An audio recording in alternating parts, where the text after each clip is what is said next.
Well, sir. Well, but a lot of people have seen you in clips and pictures with this terrorist where you know where they are. We've communicated with them. You've even as far as negotiating with them, So a lot of people believe that since you have, this the knowledge about all this, is it that the government does not have the power or the equipment to know where these terrorists are to tackle insecurity? The government knows every terrorist by name and by location. I don't go alone. I don't go to the terrorists alone. I call the police, I call the security, everybody. I will go to the MES, another place. In fact, when we went to one terrorist, I went even with women with me. Go to the bush. The thing is, you didn't see it because the camera was not concentrated on it. I don't go alone.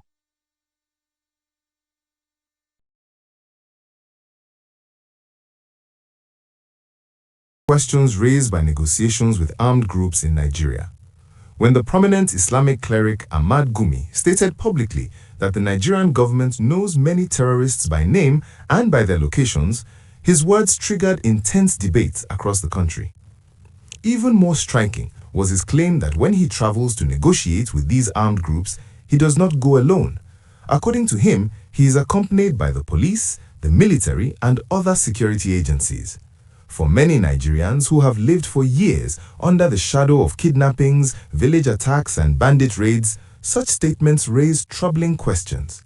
If authorities know the identities and locations of violent groups, citizens naturally wonder why these groups continue to operate with apparent freedom. Why do communities still suffer attacks? Why do kidnappings continue? And why do armed groups sometimes appear bold enough to record and publish videos online without immediate consequences? These questions lie at the heart of a growing national conversation about security, accountability, and the responsibilities of government. Negotiating with armed groups, a strategy or weakness? In conflict zones around the world, governments sometimes pursue negotiations with armed groups as a strategy to reduce violence. Dialogue can be used to secure the release of hostages, reduce attacks, or encourage militants to lay down their weapons. Nigeria has used such approaches in the past.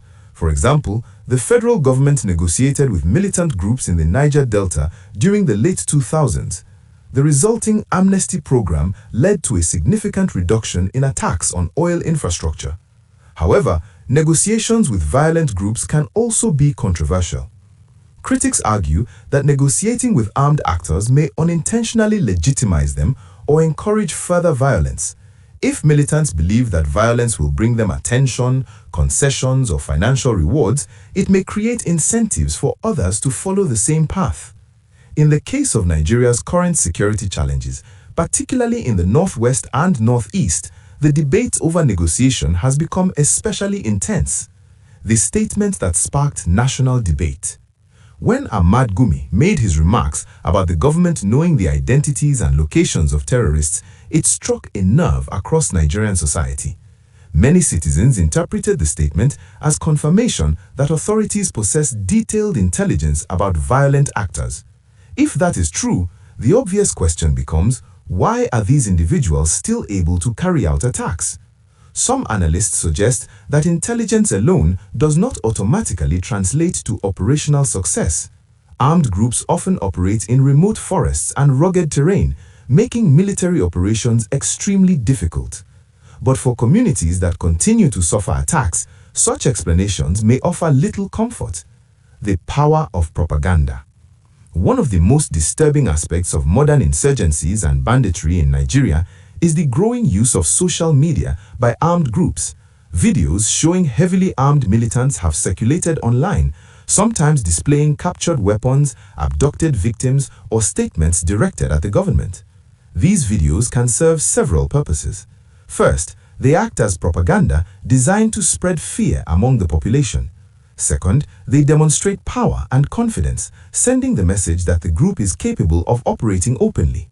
Third, they can be used to demand ransom payments or political concessions. For many Nigerians, the existence of such videos raises a painful question. If militants can record and publish videos online, why can they not be tracked down more effectively? In an age where digital footprints often allow law enforcement agencies to locate individuals quickly, the continued visibility of militant propaganda can appear deeply frustrating to citizens. A question of perceived double standards. Another issue that has sparked public anger is the perception that ordinary citizens can sometimes be tracked or arrested quickly for controversial statements online, while armed groups continue to operate in remote regions. This perception fuels accusations of double standards. Citizens ask why speech-related offenses may be pursued aggressively while violent actors remain active. It is important to recognize that digital investigations and counter-terrorism operations are very different challenges. Tracking an individual in an urban environment using online evidence may be easier than locating heavily armed groups hiding in vast forest regions. Nevertheless, the perception of unequal enforcement can damage public trust. When people believe that the state acts quickly against critics but slowly against violent criminals, confidence in institutions begins to erode. The human cost of insecurity. Beyond political debate and public statements, the reality on the ground is devastating. Across northern and central Nigeria, thousands of families have been displaced by violence. Farmers have abandoned their fields out of fear. Schools have closed after mass kidnappings. Entire villages have been emptied as residents flee to safer areas. The humanitarian impact is enormous. Internally displaced persons camps struggle to provide food, shelter, and medical care to those who have lost everything. Children grow up surrounded by trauma and uncertainty. For these communities, the debate about negotiation versus military action is not abstract, it is a matter of survival. The difficult choices facing governments. Security experts often emphasize that counterinsurgency is one of the most complex challenges any government can face. Military force alone may not be sufficient to defeat insurgent or bandit groups, especially when poverty, unemployment, and weak governance create fertile ground for recruitment. At the same time, excessive reliance on negotiation can create the perception that violence is rewarded. Balancing these realities requires careful strategy. Governments must combine military operations with intelligence gathering, economic development, and community engagement. Without addressing the underlying factors that allow armed groups to recruit members, this cycle of violence can continue. The importance of transparency.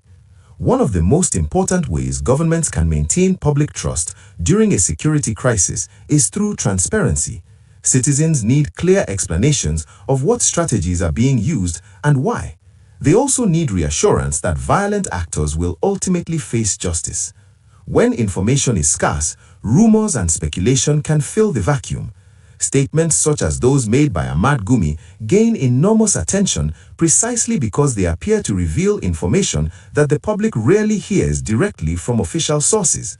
Greater transparency from authorities could help reduce confusion and rebuild trust. A crisis that demands solutions. Nigeria's security challenges are among the most serious in the world today. The country faces multiple threats simultaneously: insurgency, banditry, kidnapping networks, and communal violence. Each of these threats requires different strategies, resources, and expertise. What remains clear is that the current situation has created deep frustration among citizens. People want to see tangible progress. They want to see communities protected and perpetrators held accountable. They want to know that their government is fully committed to defending the lives of ordinary Nigerians. Until that confidence is restored, the debate about negotiations, intelligence, and accountability will continue to shape the national conversation. Stay tuned.